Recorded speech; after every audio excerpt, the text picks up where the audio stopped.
الاستحواذ مع البداية منطقي جدا. الرجاء الرياضي هو اللي من المفترض أن يفرض أسلوبه الهجومي وضغطه الهجومي لتسجيل هدف مبكر وممكن الجول. نعم، الجول الأول، المباغتة الأولى والومضة الأولى. مشاهدينا الكرام، حمزة خاب يفاجئ الدفاعات ويباغت حارس المرمى مودو كريتسا. نعم، 1-0، هدف مبكر كنا ننتظره يا حمزة يا خابة. الهداف نعم للرجاء الرياضي، ونجوم كبار حملوا قميص فريق الرجاء الرياضي. هنا الكرة الأمامية والمتابعة والثاني جول، والثاني جول. الثاني لم يتأخر هذه المرة. جمال حركاس، هل نحن على موعد مع حصة كبيرة؟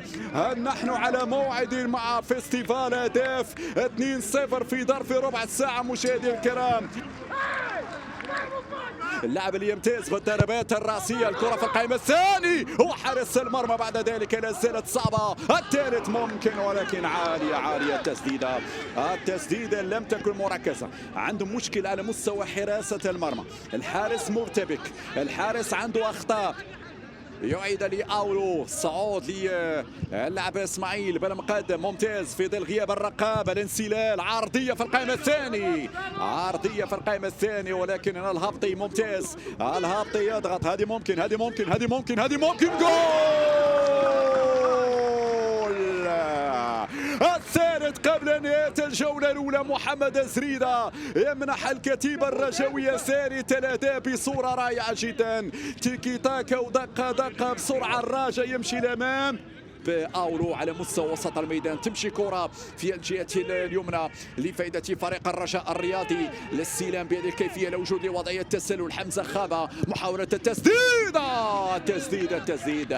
مودي كريتزا يتصدى.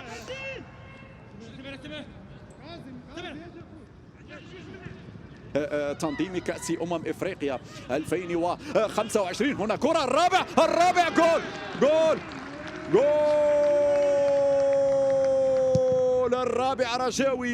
الرابع رجاوي. لمسة فنية جميلة جدا.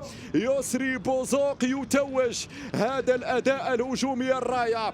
يسري بوزوق فعلا.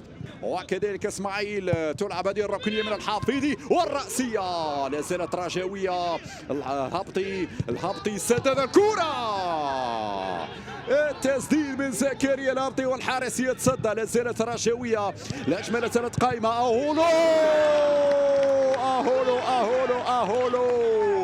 أهولو يسجل 5 أهداف. الرجاء الرياضي يمينية قوية. أهولو هلالو في كرة نعم لروجر أهولو يسجل نعم في الجهة اليمنى لفائدة الرجاء. اسماعيل بل هو اللاعب الحافظي.